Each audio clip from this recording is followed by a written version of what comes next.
네, 오늘 송구영신 예배는 에베네셀의 하나님이라는 제목을 가지고 같이 나누고자 합니다.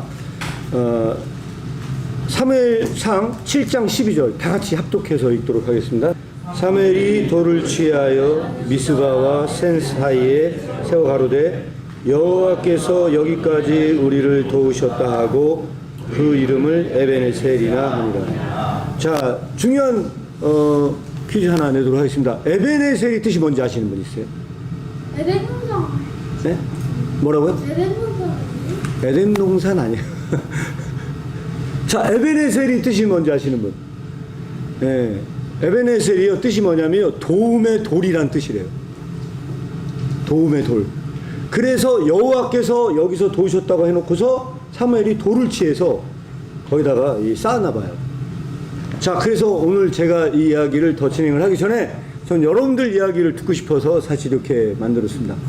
2023년도 여러분들의 에베네셀의 하나님은 무엇을 도왔는지, 자, 안 들으면 넘어갈 수 없거든요. 그래서 오늘은 눈 감고 말씀하셔야 돼요. 자, 하나님께서 2023년도 나에게 도움의 돌이 되신 그 하나님께서 무엇을 도우셨는지, 시간상 많은 분은 말씀을 못 나누도록 할 것 같고요. 한 두 분 정도 제가 한번 이야기를 좀 꼭 들어보고 다음으로 넘어가도록 하겠습니다. 자, 에베네셀의 하나님. 예? 상품을 걸어야 될까요? 예. 자, 그래도 꼭 한번 들려주세요. 우리 여기 앉아 계신 분들에게 꼭 도움이 될 수 있는 이야기가 있다면 같이 한번 간증을 나누면 너무 좋을 것 같습니다. 자, 예. 하나님께서 어떤 부분을 도왔는지 한번 꼭 좀 나눠주시면 감사하겠습니다. 자, 지금부터 더 어려운 질문으로 그러면 넘어가도록 하겠어요. 더 어려운 질문이라는 건 뭐냐면 굉장히 중요한 질문을 여러분들에게 드릴게요. 근데 에베네셀이라는 이거를 여러분들이 보려면요, 이 성경을 여기만 보면 안 돼요.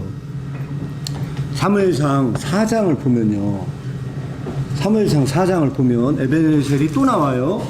그래서 우리가 7장을 읽었잖아요. 그래서 다는 나누진 못하겠지만 사무엘상 4장을 보잖아요. 그러면은 사무엘의 말이 온 이스라엘에 전파되니라. 이스라엘은 나가서 블레셋 사람과 싸우려고 에베네셀 곁에 진치고, 자, 여기서 우리가 밑줄 쳐야 될 부분이 에베네셀이라는 곳에 진을 쳤어요. 그래서 에베네셀 곁에 진을 치고 블레셋 사람은 아벡에 진을 쳐서 전쟁이 일어났다는 거예요. 전쟁이 일어났다는 거예요. 그런데 여기서 우리가 나누고자 하는 핵심적인 얘기는 뭐냐면 여기가 에베네셀이라는 거예요. 하나님께서 도우시는 도움의 장소라는 이름을 가진 곳이었어요. 그런데 여기서 중요한 게 뭐냐? 그러면 이스라엘 백성은 여기서 전쟁에 나가서 승리했을까요? 승리하지 못했을까요? 자, 여러분들이 성경을 조금 더 읽어보잖아요. 그럼 여기서 비극적인 이야기가 벌어져요. 결론적으로 말을 하잖아요. 하나님께서 하나도 돕지 않았어요. 거기가 분명히 도움의 돌이라는 뜻을 가지고 있는 지명인데 그곳에서 전쟁이 나갔는데 어떤 일이 벌어졌느냐? 그 밑에 보잖아요. 3절에 보면요, 백성들이 진을 치고서 이스라엘 장로들 가까이 쭉 블레셋과 전쟁했는데 그 앞에서 패했어요. 그리고 나서 이 사람들은요, 전쟁 2절에는 그 전쟁이 나가서 4,000명, 군사가 약 4,000명가량이 이렇게 패하여서 죽임을 당한 군사가 약 한 4,000명이었다라고 얘기가 나왔고요. 그 뒤에 이 언약궤를 실로에서 가져갔어요. 왜 가져간지 아세요? 언약궤를 왜 가져갔을까요? 이유가 뭐였을까요? 이 사람들은 언약궤를 가져간 이유가 우리를 원수들의 손에서 구원하게 하자. 자, 그러면 이들은 뭘 믿었냐? 이 언약궤가요, 도움의 손길인 걸로 생각을 했고, 그래서 그걸 갖고 갔는데 더 큰 비극이 벌어져요. 언약궤 부셨네. 언약궤도 상실해요. 잊어버려요. 예? 그래서 오늘 여러분들에게 두 번째 질문은 대답하기가 더 어려운 질문을 여러분들에게 드려야 돼요. 하나님께서 정말로 도울 줄 알았는데 마치 이스라엘 백성처럼 전혀 도움이 안 되는 경우가 있습니까? 없습니까? 오늘은 이거를 나눠야 됩니다. 여러분들이 지금까지 살아오시면서 하나님께서 언제나 도움이 되시는 분이셨나요? 아니면은 오늘 이 이스라엘 백성이 경험한 것처럼 에베네셀이라는 말이 공허한 말이 될 정도로 전쟁에서도 패하고 심지어는 그 구원의 손길이라고 생각을 했던 그 언약궤조차도 상실할 수밖에 없는 지점에 이르렀을 때 이게 과연 정말 하나님께서 도운 것이냐? 어떻게 생각하시나요?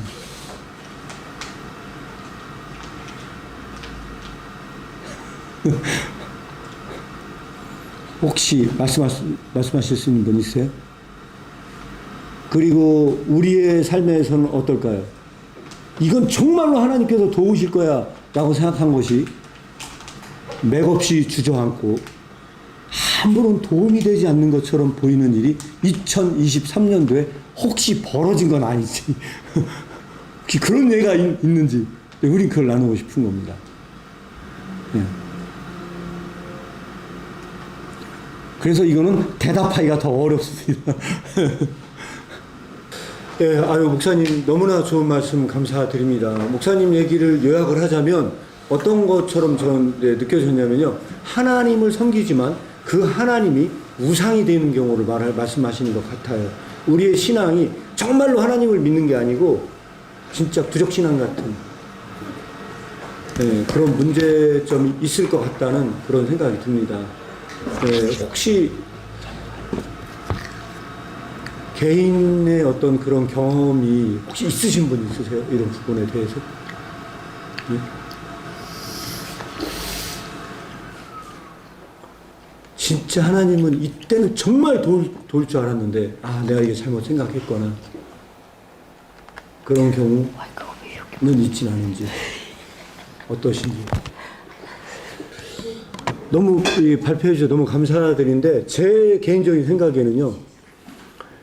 이런 문제를 대중 앞에서 말한다는 것 자체가요. 쉬운 게 아니거든요. 이미 그것만으로도 자기를 극복한 겁니다. 이미. 저는 개인적으로 그렇게 판단을 해요. 왜? 진짜 힘든 사람은요, 말 못합니다. 근데 그만큼 지금 굉장히 많은 발전을 했다고 저는 제 내심 판단을 내리고요. 그리고 이제 제가 딱 얘기를 긍정적으로 들으면서 느껴지는 게 하나 있었어요. 두 가지를 한번 말씀을 드리고 싶어요. 잠언서 말씀, 제가 좋아하는 말씀이거든요. 그 잠언서 말씀에 저희가 지금까지 도시에 대해서 이야기를 나눴거든요. 정복자는 항상 도시를 건설해. 그 얘기를 했거든요. 잠언서에는 이렇게 나옵니다. 자기를 극복한 자는 도시를 정복한 자보다 더 낫다.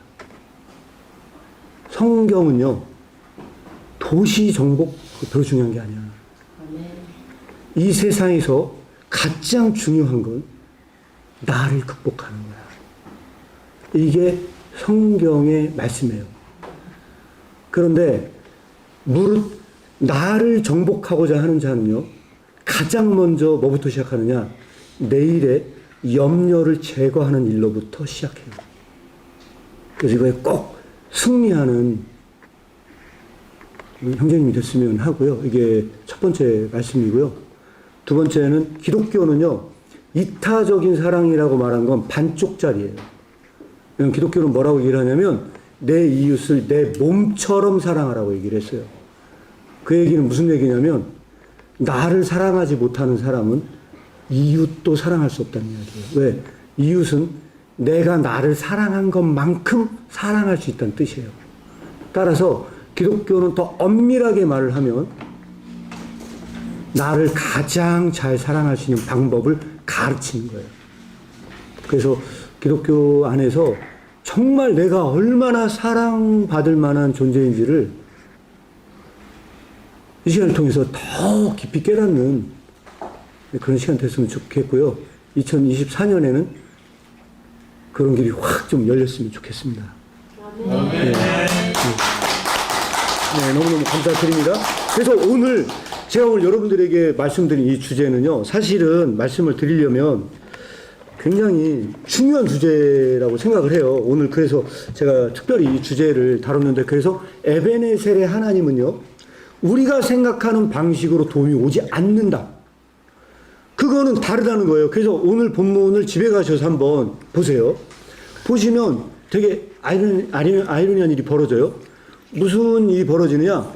언약궤를 상실하는 그 순간부터, 자, 여기 아까 목사님 너무 중요한 말씀해 주셨어요. 어떤 얘기냐? 언약궤가 마치 무슨 부적처럼 돼 있었어요. 그들이 그 언약궤가 구원의 손길이라 믿었던 사람이 언약궤를 상실했다. 그럼 어떤 일이 벌어질까요? 아, 나는 이제 구원이 끝났구나. 아마 그들은 절망했을 거예요. 언약궤를 상실한 그들의 아이디어로 봤을 땐요, 아, 이제는 우리는 끝났다 라고 생각한 그 순간부터 성경을 보잖아요. 하나님께서 일하세요. 그 순간부터 나는 이제 끝났구나. 나는 이제 죽었구나. 우리의 그 이스라엘 백성이 언약궤를 빼앗기고 아무것도 할 수 없는 그 순간부터 하나님께서 일하십니다. 그게 바로 5장부터 나와요. 그래서 재앙이 시작돼요. 이방 민족의 재앙이 시작돼. 그래서 그 사람들이 죽기 시작해. 죽기 시작하니까 이 사람들이 이게 다 뭐 때문에 이런 거냐? 그러니까 이 사람이 거기서 뭐라고 하는지 알아요? 저 언약궤 때문에 우리가 이렇게 된 거야. 다시 돌려줘. 그래서 뭐냐면 이 언약궤를 그들이 뺏어온 게 아니고 그들에게 너무 많은 재앙이 많이 벌어지고 하니까 알아서 갖고 가. 알아서.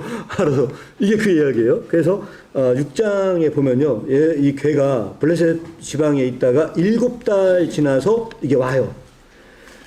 근데 이 오는데요, 다는 제가 말씀 못 드리겠고, 여기서도 막 여러 가지 일이 많이 벌어져요. 시간상 다 말씀 못 드리겠고, 결론적으로 얘기하면요, 6장 19절에 보면요, 그 사람들이요, 여기서 요 부분이 좀 아마 해석의 여지가 있나 봐요. 가로를 친 이유가 5만 70인이 죽었다 이렇게 나와요.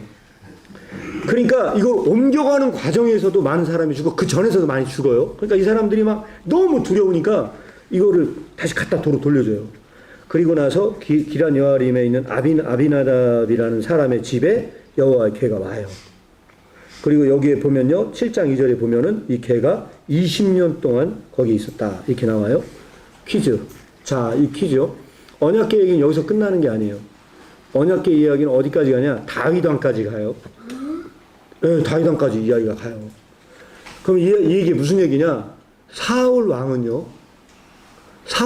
언약궤에 아무런 관심이 없었어. 사울 왕은 그냥 언약궤에 별로 관심이 없어. 그래서 언약궤가 어디 있는지 뭐 그걸 가져와야 될지 아무 신경을 안 썼는데, 여기서 우리는 사무엘하 7장을 넘어가 보면 사무엘하를 한번 봐보세요. 사무엘하를 봐보면요, 네, 거기에 다윗이 왕이 돼요. 그 사무엘하 6장이잖아요, 6장. 사무엘하 6장에 다윗이 이스라엘의 왕이 되자마자 이스라엘에서 뺀 무리 3만을 다시 모으고 그 사람들을 통해서 뭐 쭉 얘기가 나와요. 그리고 나서 아미나답에 있는 그 궤 있잖아요. 바로 그 언약궤를 가져올 계획을 세우고 가져온다는 이야기가 나와요. 자, 그런데 다윗은요, 얼마나 이 언약궤를 가져와야 된다는데 사로잡혀 있었냐면, 너무 좋아가지고 춤추다가 뭐 바지 벗겨지고 이런 일이 벌어지잖아요. 그래서 미갈이 여기서 저주를 받아요. 그런 다윗을 보고 그렇게 했을 때, 자, 여러분들은 이런 지금 이 사건, 일련의 사건들을 보면요, 이 하나님의 도우심은요, 우리 인간의 도움과는 전혀 다른 방식으로 온다고 생각을 해요. 그리고 오늘 여러분들에게 오늘 제가 여러분들에게 소개시켜줄 마지막 구절은요, 신약 성경에 있어요. 에베네셀의 하나님과 관련해서 저는 여러분들과 이 부분에 대해서 관련된 부분에서 소개시켜드리고 싶은 장이 사도행전 3장이에요. 사도행전 3장. 사도행전 3장인데 하나님의 도우심은 어떤 방식으로 오는가를 다시 한번 우리가 생각해 볼 구절이 저는 사도행전 3장이라고 생각을 해요. 그래서 사도행전 3장에 보면요, 제9시에 기도 시간에 베드로와 요한이 성전에 올라갔어요. 자, 성전에 올라갔거든요. 성전에 올라갔는데 나면서부터 안진뱅이 된 자가 있었어요.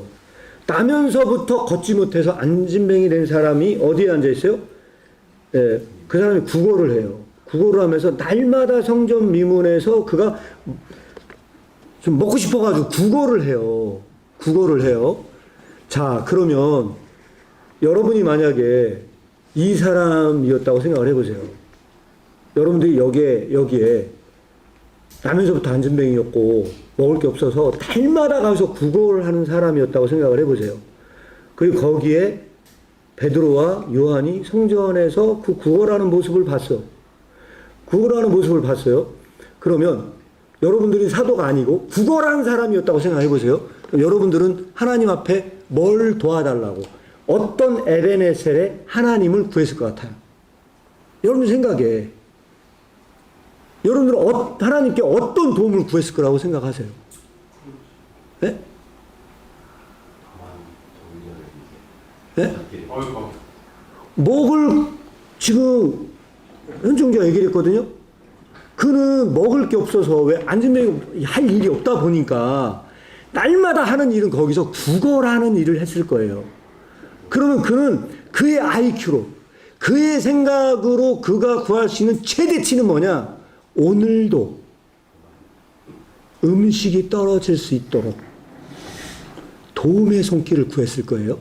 그리고 오늘 같은 날 12월 31일 날 너 간증해봐 했으면 무슨 간증을 했겠어요. 그 사람이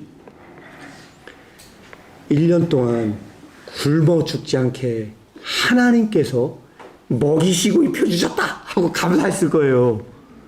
근데 하필 누굴 만났느냐? 여기에 누굴 만나냐? 오늘 본문은 되게 신기한 게 누굴 만나냐? 안진뱅이와 비슷한 입장에 있는 사람을 만났어요. 그 사람이 누구예요? 베드로예요. 베드로는 돈이 없어요.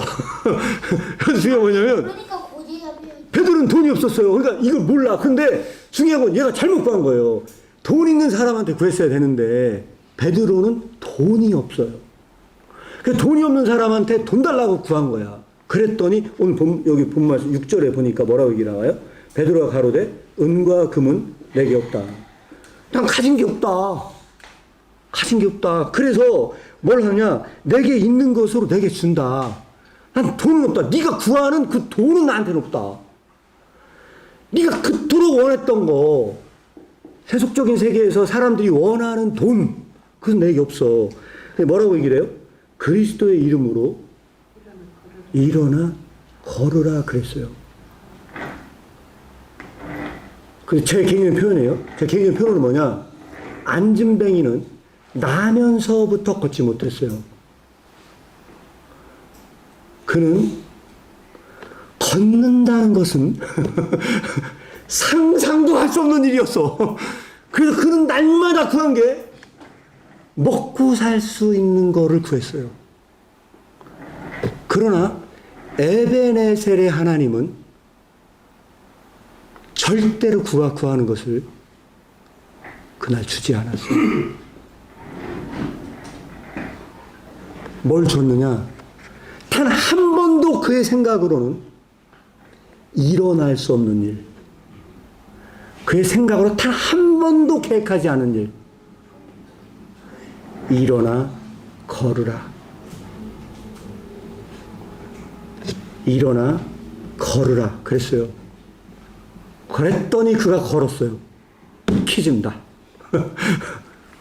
그러면 그날 그가 구한 돈을 받고 에베네셀의 하나님이다라고 그 뜻이 이루어지는 거 하고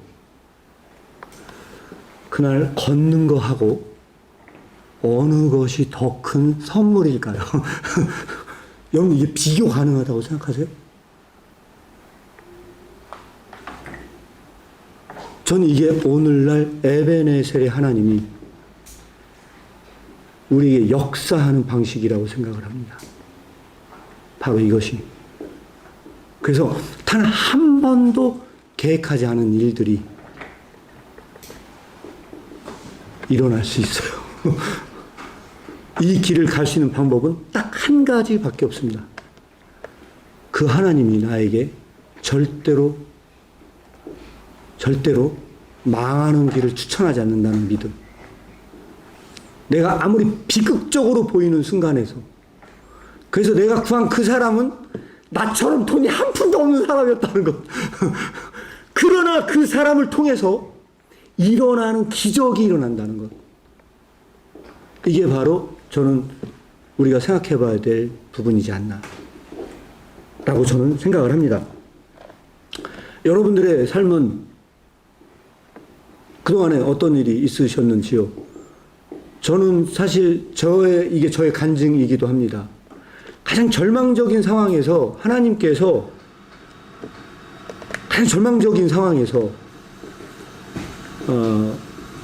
공부를 하게 시키셨어요. 그 여기까지 왔는데 제가 사실은 가장 어려운 게 왜 어려웠냐? 공부를 해야 되기 때문에 사실 어려웠는데 그때만 하더라도 진짜 원망 많이 하고 했는데 막상 제가 지금 이 공부를 했기 때문에 제가 여기 출판사를 운영하게 된 결과를 낳았고요. 그리고 여기 있는 많은 분들을 만났어요. 근데 저의 머릿속에 단 한 번도 계획하지 않은 일이 하나 있어요. 그래서 뭐냐면 내가 출판사를 운영할 걸 생각도 안 했습니다. 하다가 너무 안 되고 내준다는 데가 없다 보니까 어쩔 수 없이 오게 됐는데 막상 지금 한창 돌아서 한 만 4년이 지났거든요. 이제 출판 등록을 한 지가 만 4년이 지났어요. 정확히 만 4년이구나. 제가 출판 등록에 보면요. 제 책 보면 나오거든요. 그 날짜가 언제로 되어 있냐면요. 2019년 12월 31일 날에요. 제가 31일 날 했거든요. 왜 냈냐? 그 해를 넘기기 싫어서. 내가 반드시 낸다라는 생각을 가지고 그때 시청을 갔어요. 세종시청을. 그리고 그날 제가 출판사 등록을 했는데, 그리고 2023년 12월 31일이 됐어요. 근데 이거는 제가 생각해 본 적은 없었던 일이었어요. 떠밀려서 책을 낼 수가 없어서 떠밀려서 냈어요. 그러니까 제가 그렇게 했을 때 얼마나 하나님 앞에 원망스러웠겠어요. 왜 이렇게까지 내가 일을 가야만 하는가.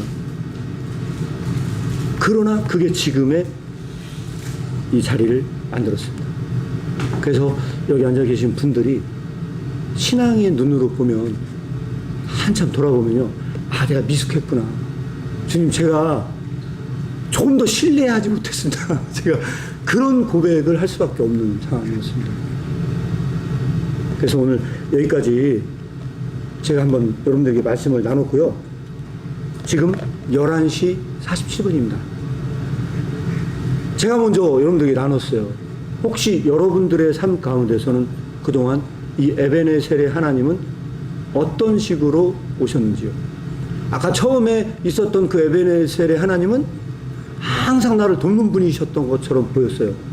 그러나 가장 결정적 순간에는요, 돕지 않는 분처럼 보여져요.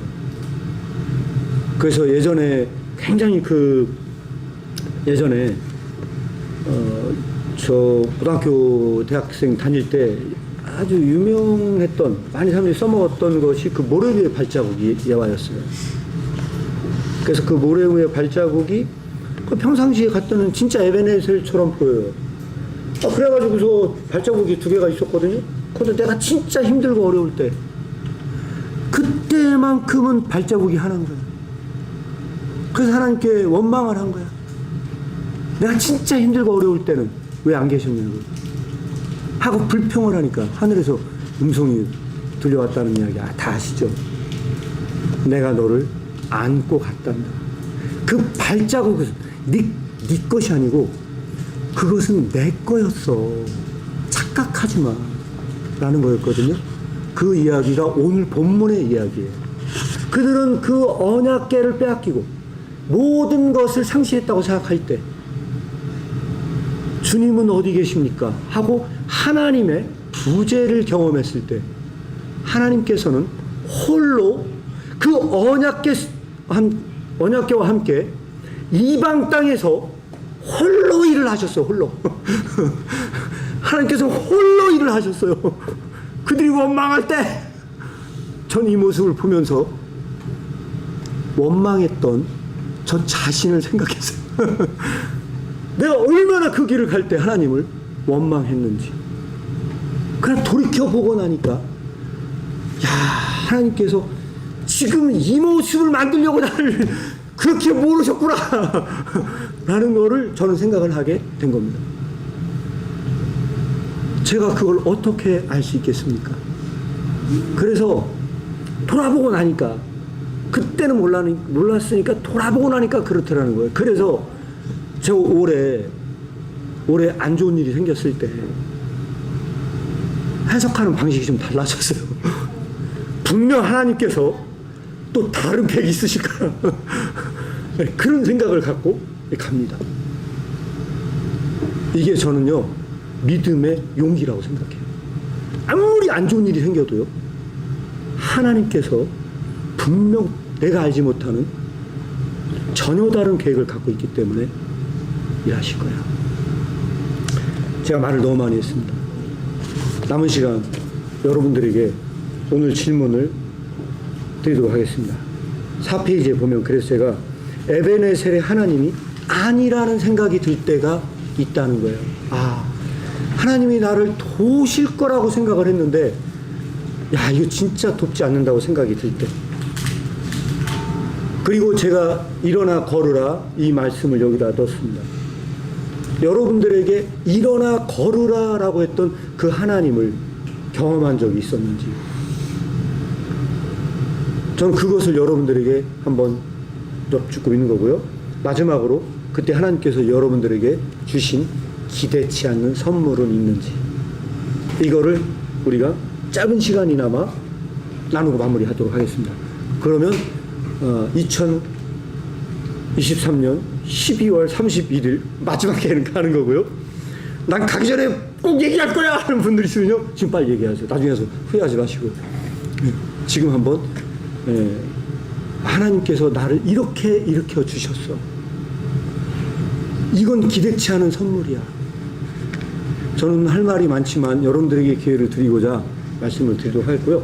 저는 이런 기대치 않은 선물 중에 하나가 바로 여기 계신 분들이 저에게는 선물입니다. 그래도 저를 처음 이렇게 또 연락 주시고 찾아오신 분이 서양숙 집사님이셨어요.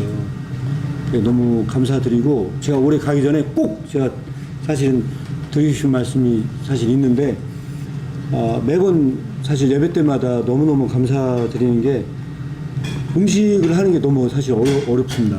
어려운데 또 불구하고 매번마다 이렇게 또 음식을 해 가지고 오셨고, 이렇게 준비하시는 게 참 쉽지 않은데도 불구하고 해주셨습니다. 먼저 감사의 박수 한번. 감사합니다. 자, 여기까지 우리가 에베네셀의 하나님이 어떻게 도우시는가에서 막연한 어느 정도 힌트를 좀 얻지 않았나 이렇게 생각이 듭니다. 그래서 일단 이 정도 나누도록 하겠고요.